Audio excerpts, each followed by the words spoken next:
Olá, meus irmãos, graça e paz. Hoje a gente está aqui na nossa segunda de conversa e nós vamos falar sobre depressão. O cristão tem depressão? Será? Eu creio que essa é a dúvida de muitos dos irmãos, né? Muitas pessoas se perguntam, mas como é que pode?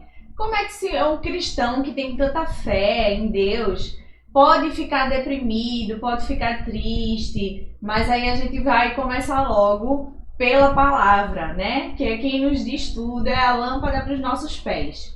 Então, eu peço aos irmãos que abram aí comigo em Eclesiastes 9, verso 2 e o 3, a parte A. Eu já estou aqui com a minha Bíblia aberta e eu vou ler para os irmãos. Acompanhem comigo. Tudo sucede igualmente a todos. O mesmo sucede ao justo e ao perverso, ao bom, ao puro e ao impuro, tanto ao que sacrifica como ao que não sacrifica, ao bom como ao pecador, ao que jura como ao que teme o juramento. Este é o mal que há em tudo quanto se faz debaixo do sol. A todos sucede o mesmo. Então, a gente já imagina qual seja a resposta, né?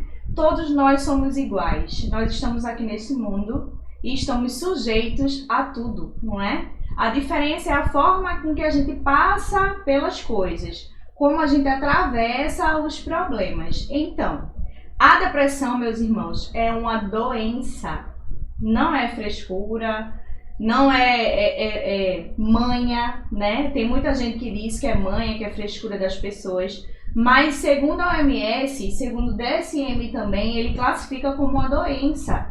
Então, vamos tratar como doença. Cristão também não tem gripe, cristão não tem câncer, cristão tem diabetes, hipertensão e outras doenças. Então, depressão também é uma doença. E o cristão também pode ter. A diferença de ser cristão, essa diferença o que traz na vida da gente, é a maneira com que a gente passa por esse problema, que é uma maneira bem mais tranquila, porque nós temos Cristo conosco, né? E isso faz toda a diferença. Mas esse é um assunto bem sério. Hoje o vídeo também não vai ser tão curtinho, mas eu quero dizer uns pontos importantes para os irmãos, tá? Uma informação muito importante. Olha, segundo a OMS, a Organização Mundial da Saúde, 300 milhões de pessoas sofrem de depressão no mundo inteiro. É um número muito alto, né? Muita gente confunde depressão com tristeza. E muita gente acha que é mania, como eu já falei, mas a depressão existe e acomete muitas pessoas, como vocês estão vendo. São números, são estatísticas. Então, 300 milhões de pessoas no mundo sofrem com depressão. E até 2030 vai ser a doença mais ocorrida, superando o câncer e vai superar também as doenças cardiovasculares, né? Que a gente vê muita gente hoje sofrendo com a doença do coração e hipertensão, câncer, que está ocorrendo muito, mas a depressão também vai ser, em 2030, a doença que mais ocorre no mundo inteiro. Isso diz muita coisa pra gente, né? Sugere muito cuidado e a gente tem que prestar muita atenção. Como é que a gente começa a se prevenir? Conhecendo a doença, né? Conhecendo para poder saber lidar com ela e se prevenir direitinho. Então vamos lá. Vamos começar pelos sintomas. Assim como a ansiedade, a depressão você precisa estar sentindo os sintomas dela por pelo menos 6 meses, assim como o transtorno de ansiedade. Antes disso, você não pode considerar que seja uma depressão, tá? Porque depressão é diferente de tristeza. Tristeza todo mundo tem, né? Todos nós temos, é uma coisa natural, assim como a ansiedade.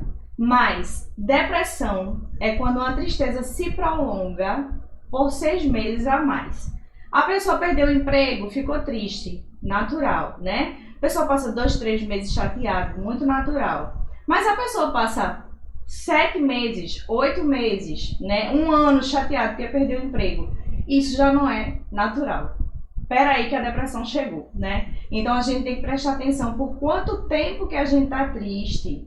Será que os momentos tristes são mais, né, acontecem mais do que os momentos alegres?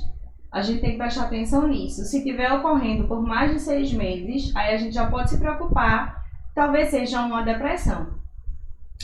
Então, eu vou falar para vocês alguns sintomas, certo? Esses não são todos os sintomas, porque são muitos. Em relação também à memória, atenção, tem muita coisa, mas eu selecionei alguns que dá para os irmãos identificarem aí mais fácil em casa. E aí a gente vai dizer para vocês agora rapidinho, tá? Tristeza profunda, apatia, anedonia, né, que é a incapacidade de sentir prazer. Quem está com depressão geralmente fica lá apático na cama, ela não sente mais prazer em fazer, em realizar atividades que antes ela gostava, que era um hobby para ela, ela não quer mais, né? Não sente nada, não sente vontade mais de fazer aquilo. Ela tem insônia, perda de apetite ou aumento dele, né? As compulsões alimentares estão aí também. Diminuição da libido ou da resposta sexual, né? Quando a gente fala da resposta sexual é em relação ao homem, né? Ele não tem mais ereção como antes. Pessimismo, tudo é negativismo, né? Tudo é ruim. Arrependimento ou culpa, visão de mundo vazia, né? Ela não vê mais nada, não vê mais nenhum sentido de viver. Ruminações de mágoas, lembra dos pensamentos ruminativos que a gente falou na semana passada? Aquele pensamento que fica lá, ó, que nem vaca, ruminando na nossa cabeça, na nossa mente. Pronto. Essas ruminações de mágoas, de coisas que já passaram, acontecem também. Ideias de morte, desejo de desaparecer e planos de morte. Esse finalzinho aqui eu quero que os irmãos se atentem. No desejo de desaparecer, uma pessoa deprimida, o que acontece muito aqui, a gente pensa que o deprimido não sorri, né? Mas a pessoa com depressão, ela consegue rir. Ela pode até rir para disfarçar, né? E engana muita gente. Mas na verdade, no fundo, ela sente uma tristeza muito profunda. E às vezes ela sente até vergonha de dizer isso, que está sentindo aquilo, né? Então, esse desejo de desaparecer, a gente ouve muito em pessoas que estão deprimidas, né? Às vezes elas soltam assim sem querer, ai, queria sumir, ai meu Deus, não aguento mais, queria desaparecer. E aí essa pessoa também solta algumas frases nas redes sociais, né? Durante conversa com amigos, ela sempre diz que não aguenta mais, ela sempre diz que quer sumir. A gente tem que ficar atento quando esse comportamento acontecer, porque ela está dando um sinal pra gente, né? A gente tem que prestar atenção, por que fulano só vive falando isso? Cicraninha só diz o tempo todo que quer sumir, que quer desaparecer, que não aguenta mais. Isso aí já são coisinhas que eles estão soltando para dizer para você que eles não estão bem, não estão bem. Então, assim, esses sintomas são os mais pontuais na depressão, né? São mais fáceis da gente identificar, mas lembre sempre, não confunda tristeza com depressão, tá? Todo mundo fica triste. Depressão é uma situação que deixa a pessoa paralisada. A maioria das pessoas ficam na cama mesmo, não querem mais sair, tem dificuldade até de cuidar da sua higiene pessoal, né? Não querem mais trabalhar, não querem mais sair com amigos, ter prazer nos hobbies, nas coisinhas que ela gostava de fazer antes, agora ela não quer mais. Então, assim, é uma doença incapacitante, certo? Lembrem disso, tá? Vamos pro próximo. A gente também tem, meus irmãos, vários tipos de depressão. Muita gente acha que depressão é uma coisa só, né? Que aquela pessoa que vive lá melancólica. Aliás, a depressão antigamente, o pessoal via muito como melancolia, porque ninguém tinha ciência do que acontecia de verdade com a pessoa. Então, geralmente, as pessoas taxadas mais, fulaninho é muito melancólico, né? Só vive triste e tal. Então, assim, a depressão em si tem vários tipos, não é uma só, tá? A primeira, né? Vamos dizer aí os tipos. A primeira e mais grave, que é a depressão por herança genética, né? Ela é orgânica, é o seu funcionamento cerebral que não está muito legal, os neurotransmissores não estão fazendo a conexão direitinho, entende? Isso, como é uma questão química, você precisa tomar medicação. Aí o remédio vai ajustar e vai equilibrar, vai aumentar a comunicação e resposta entre os neurotransmissores. É isso que acontece. Então, assim, na depressão orgânica, né, essa por herança genética, ela é mais profunda, ela precisa de medicação e ela é responsável por pelo menos 50% dos casos de suicídio. é a pior, tá? Essa é a pior. É a que realmente precisa de medicação de qualquer forma.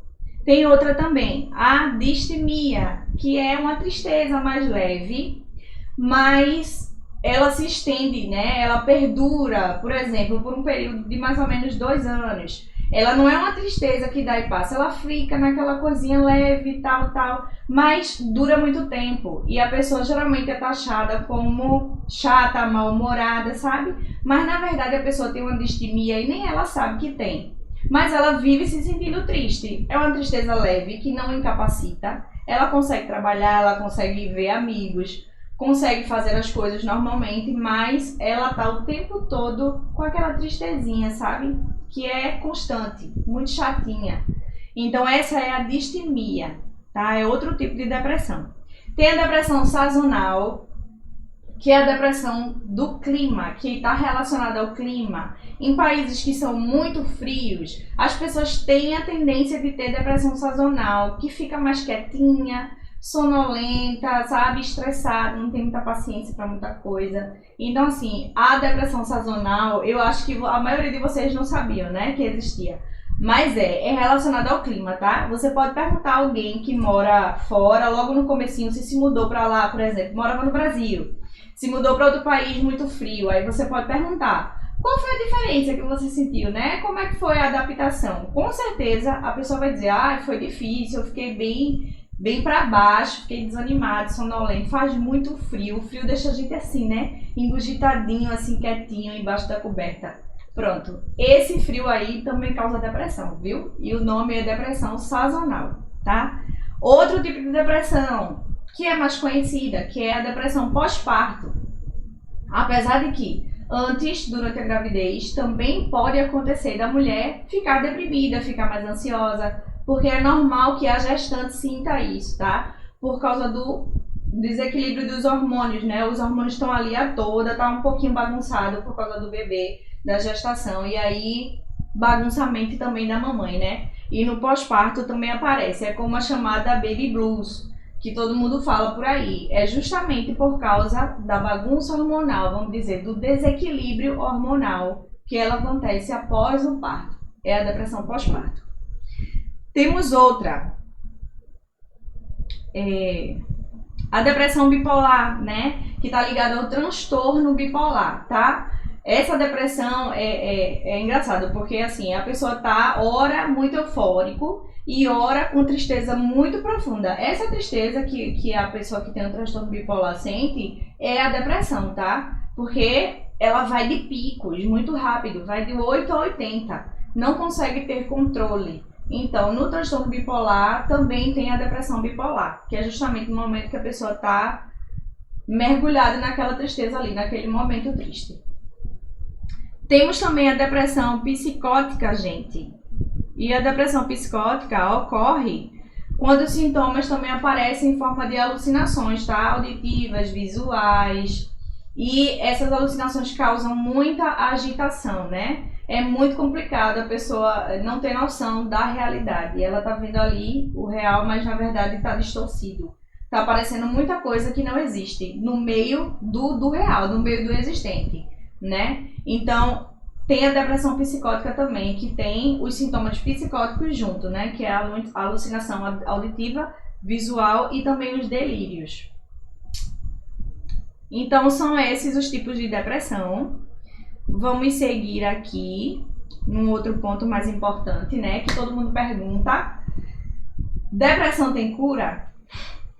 Aí é que tá. Bom, diante de todos os estudos que já foram feitos, né? Diante de todas as experiências que a gente dessa área tem tido até agora, psiquiatras, psicólogos, a gente constata que pelo menos 50% das pessoas tem depressão recorrente, sabe? Essa depressão mais grave, que é orgânica, né? Que é hereditária, que é genética, né?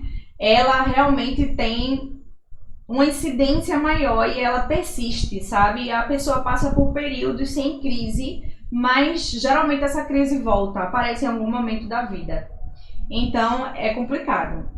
Mas os outros 50% que tem uma depressão mais leve, ou que passa por esses outros tipos de depressão, a sazonal, a pós-parto, né? A distimia, é mais fácil de lidar. E aí é comprovado que realmente a pessoa ficou assintomática o resto da vida. Teve aquele período lá de crise, mas nunca mais a crise voltou. Então a gente considera que essa pessoa esteja já curada, né? Que esteja já bem. Então, sobre o tratamento. O tratamento, gente, o tratamento comportamental, né, que é a psicoterapia que faz isso, né, a gente cuida da parte comportamental. Esse tratamento é extremamente importante para qualquer tipo de depressão. Só que, na leve, o tratamento psicoterápico já vai funcionar, mas para as depressões moderadas a grave, vai precisar de medicação, tá? O tratamento farmacológico com o psiquiatra. Ele vai indicar o remédio certinho para poder organizar aquela questão dos neurotransmissores. Lembra que eu falei no começo? Eles estão desequilibrados, não estão produzindo, a comunicação está falha. Então o médico vai passar um remédio certinho para ajustar isso. E vai precisar mesmo, tá? Aí a gente alia a medicação com a psicoterapia, tá bom? Na psicoterapia para depressão, o que a gente mais utiliza é o resgate. A gente tenta ajudar a pessoa a resgatar um pouco do que ela tinha antes da depressão chegar. Geralmente a depressão aparece quando a pessoa tem uma perda forte, sabe? Uma perda significativa na vida. Seja perder um trabalho, um emprego, ou perder alguém da família, né? Tá passando por um luto. Ou, não sei, teve um divórcio, entende? Esse tipo de mudança drástica que algumas pessoas, dependendo da estrutura de ego de cada um, não aguenta, aí a depressão vai e aparece. Ela geralmente é causada por isso, né? Exceto a que é por herança genética. Então, assim, mediante isso, a gente trata essa questão comportamental tentando resgatar o que essa pessoa tinha antes da depressão. O que é que ela fazia antes, né? Geralmente antes ela tinha um dia para sair com amigos, ela tinha um tempo com a família, ela se realizava no trabalho, sabe? Ela separava um tempo para curtir os hobbies dela e agora ela não faz mais isso. A gente tenta na terapia fazer com que ela resgate todas essas coisas que foram paradas, né? Interrompidas. Então a gente trata mais ou menos explicando para ela o que significa peso, né? O prazer e a maestria, o grau de utilidade que ela sente em fazer as coisas. Aí a gente vai estimulando para que ela no dia a dia inclua isso na vida dela, né? O que é que você faz que te causa prazer, que te dá prazer? Faça mais vezes, né? Vamos identificar alguma coisa aqui que ainda te dê prazer. Vamos resgatar isso e a gente trabalha isso. E na maestria a gente trabalha o grau de utilidade, né? Porque a gente se sente muito útil em certas coisas e isso ajuda bastante. Eu falei em um dos vídeos aqui sobre um estudo que foi realizado numa universidade americana com um grupo de depressivos, né? Pessoas com depressão. E elas tinham uma depressão pior, a mais forte, que é a orgânica, né? Tomavam já medicação há muito tempo. E aí o corpo também se adapta, a medicação não faz mais aquele efeito. Então, os médicos decidiram optar por outro tratamento. Levaram esse grupo, né, de pessoas, de pacientes, para trabalhar, para fazer trabalho voluntário em asilos, né? Fazer companhia a idosos, para brincar com crianças em orfanato, para distribuir comida para mendigos nas ruas, as pessoas mais pobres. E, minha gente, no final desse estudo foi constatado que 80% das pessoas melhoraram significativamente sem a medicação, só fazendo esse trabalho voluntário. Então, assim, essa questão da utilidade, de você fazer algo que te faça sentir importante, sabe, validado, sabe, gostado, precisado no mundo, é muito interessante para o tratamento da depressão. Funciona mesmo, né? Esse estudo já comprovou e a gente tem comprovado também isso algumas vezes na clínica, o quanto que esse grau de maestria é importante para a recuperação da pessoa, para que ela volte a ter o mesmo pique, né, na vida, levantar, fazer as suas coisas, se cuidar, cuidar da higiene pessoal, cuidar da sua família, cuidar do seu trabalho, se perder o trabalho, buscar um trabalho novo, né? A intenção, na verdade, o objetivo do tratamento psicoterápico é justamente esse, tentar ajudar a pessoa a voltar, né, a devolver o que ela tinha antes, ou pelo menos mais próximo do que ela tinha antes, né? Então, o tratamento medicamentoso a gente já falou. Eu gostaria que vocês lessem novamente comigo na Bíblia outro versículo que eu separei que eu achei importante demais, sabe? Pra gente lembrar que não estamos sozinhos, né? Não estamos sozinhos. Muitas pessoas na Bíblia a gente lê que tiveram depressão. No tempo ninguém sabia o que era isso, né? Era mais melancolia, uma tristeza profunda. Elias passou por isso, Jó passou por isso, né? Outras pessoas, Pedro também passou por isso. Então, esse resgate aqui é para mostrar que não estamos sozinhos. Outras pessoas, cristãs também, cheias de fé, também tiveram momentos de tristeza bem profunda, né? Bem pesada. Ele chegou até a fugir para a caverna com medo, né? No caso. Então, eu separei esse versículo aqui que está em 1 Pedro 5:9, para os irmãos lerem junto comigo. Resiste-lhe firmes na fé, certos de que sofrimentos iguais aos vossos estão se cumprindo na vossa irmandade espalhada pelo mundo. Estamos todos aqui, né? E esse mundo jaz do maligno. Todas essas coisas são fruto do pecado. A gente não pode, infelizmente, nascer aqui e sermos isentos de passar por essas coisas. A gente pode passar. Mas a diferença é que a gente passa com Cristo e tudo fica mais fácil, né? Os sofrimentos são abreviados pra gente. Eu acredito nisso. Quando a gente pede, a gente tem fé. E se for da vontade de Deus, a gente é curado da depressão, a gente é curado do câncer, de outras doenças também piores, né? Se Deus quiser fazer isso por nós, Ele vai fazer. Mas o que eu tenho certeza é que, independente da vontade de Deus, se Ele quer curar ou não, a gente vai se encontrar no céu, todos nós, né? Se é por depressão, se é por câncer, se é por qualquer outra doença, todos nós sabemos o nosso futuro, né? O lugar onde iremos. Então, não precisa de desespero. A gente sente, a gente fica triste porque a gente é humano, né? Ninguém quer estar doente. Mas o importante nesse período, nesse processo todo, é que você faça o que lhe cabe, né? O que é possível para você, o que está no seu controle.